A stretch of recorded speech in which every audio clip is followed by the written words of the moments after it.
Hi there, welcome back. In my last video, I shared about few advices that I have got as a new mother, which did not work in reality. But it is not fair if I don't share the wisdom, the wise advice, suggestions, do's and don'ts that I have received and which has actually worked. So in this video, I would like to share some advices that I got as a new mom, which really worked and I'm very thankful for. So the motherhood advices that have actually worked in reality and which have been really helpful are: number one is take care of yourself first. My mom is the one who have always said this. Even my grandma will always emphasize on this, that eat your food first, like as a new mom we are always caring for our newborn child, so we don't eat well sometimes. If the baby is crying, we'll leave everything. Even I had the habit of leaving my food on the table and then just rush to my baby, but my mom will always say, let the baby cry, it's okay, have your food first. Even my grandma will say, have your food first, don't worry about the baby is going to be okay. And as a new mom, I used to feel very offended, that why, but now I understand it's very important that I take care of myself first, because if I am not fine, my child is not going to be fine. I'm not going to feed the baby properly, I'll not be in a proper mindset, I'll be stressed out, so taking care of myself, whether it's having healthy food, or taking self-care routine that I have, or having a time of prayer and devotion for myself, spending some time with friends and families, just alone time, maybe going for a walk without the baby, anything that will help me in my self-care. I think it's very, very important that before, like even in the aeroplane, if there is some turbulence or any emergency, I think you all know the suggestion they give is first you put the mask on your face, then you help the other one. So in the same way, it helps, like even this advice really helped me when saying, like, you take care of yourself first, then you can take care of the baby better, your family better. And that's, I think it has really worked, and I'm thankful for that advice. Secondly, a very important advice that I received early is that don't carry your baby all the time. This I have a little bit of nuance. I have a little bit of divided opinion on this, because as a new mom, you always want to carry the baby. Yes, and I know that how important it is to bond with your child. And if you have house helps, if you have families and friends to help you, go all in, carry your baby 24 hours, doesn't matter.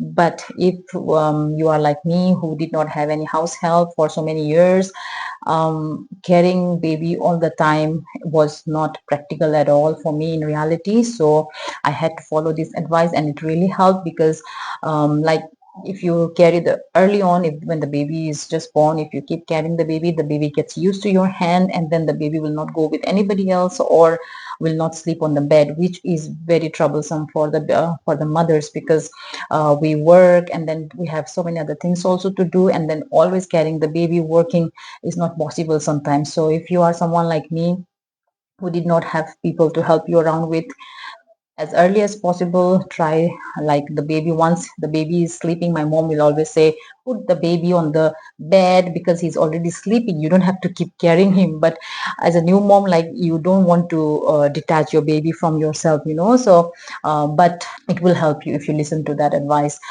in the long run, when the baby gets older, and if the baby gets heavier, but the baby is not sleeping on the bed because you have been carrying him or her all the time.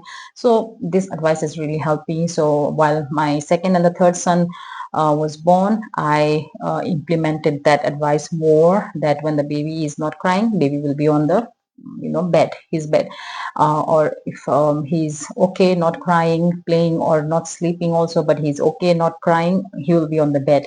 If the baby is sleeping, he will be on the bed, so that I can use that time in doing other things. So this advice has really helped me, and I'm very thankful. Third advice that I have received, and which has really helped me, is that let the baby cry sometimes. Like, I think I have shared this before also, but whenever my newly born babies will cry, I had the habit of just rushing to them and carry, right away. But it is good for the babies to learn early in their life that everything they ask is not going to be done.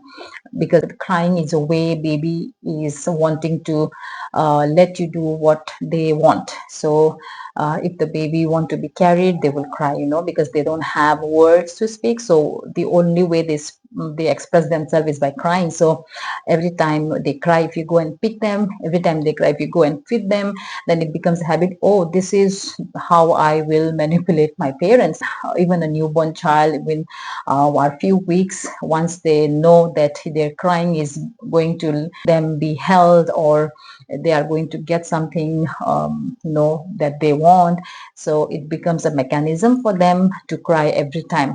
It has helped me to let my babies also, preparing them for future discipline and training, that everything they ask, they are not going to get it right away, so that in future also, as they grow up, whatever demand they have, they are not going to be satisfied right away. I think it has really helped me prepare my children for future discipline and training. So this advice also, you may not like it, but it will help on the long run to your kids and to you also, because later when you want to suddenly discipline and train your child, and if you not have not been doing that from the beginning, then it will be a little difficult. So it's okay if your child cries for some times, that will ultimately turn into tantrums maybe later when they grow up a little older. So early year, the better discipline and training. So this is the starting, which I learned early on as I started as a mother, which has helped me a lot now as the children are growing up.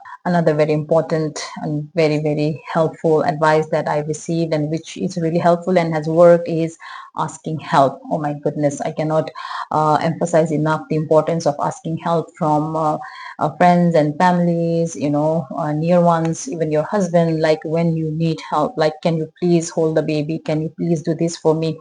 I'm a person who do not like to delegate things. My mom always say that you are very bad in delegating things. Even if I will give money to somebody to do something, ultimately I'll end up doing it by myself.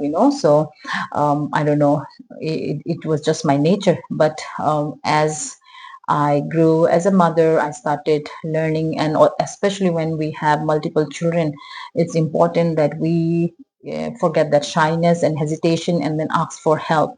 And like the Chinese proverb says, that a child is not raised by just a family, but by the whole village. And it's so true, especially where I am right now. Like, we have great neighbors, and then people, friends and families, like, who really are there. Like, even if we are not around, I can be assured that my children will not be harmed or in danger, because they are there. So like, we stay in a close compound where we have close neighbors, so I can trust them. And then it's important to have friends and families, and also to ask them help. Like, if I have to go and in emergency or for a meeting or anything, I can just go and ask them if they can keep my children for some time, let them watch TV or just play with their children. So it's important, especially if you have a small baby, newborn baby. It's important that you ask for help. There are times when you will need your own time also, to especially after postpartum, like the fourth trimester, some say. It's very difficult psychologically also. Sometimes mothers, they go into depression. So at that time, it's very, very essential that you ask for help. And if you can have somebody close, like a friend or your mom or sisters, if you have.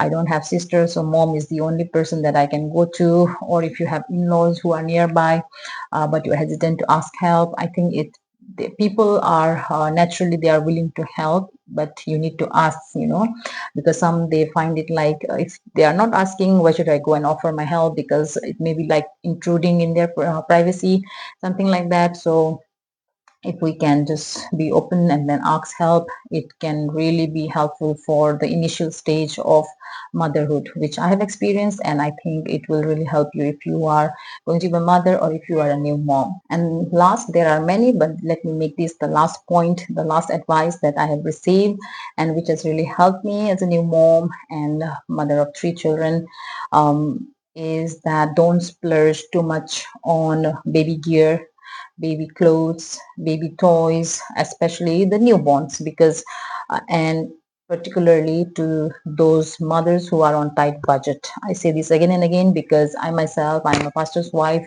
I know what it is to run a family, a big family where there are multiple kids in a particular budget, So when we had just first child, I was like, whatever I'll see on social media or magazine or Instagram or so will be like new item coming in the first cry or Amazon or whatever, and then I'll see and then I'll like it, and then even though my child will not need it, I feel like he needs it and will buy it.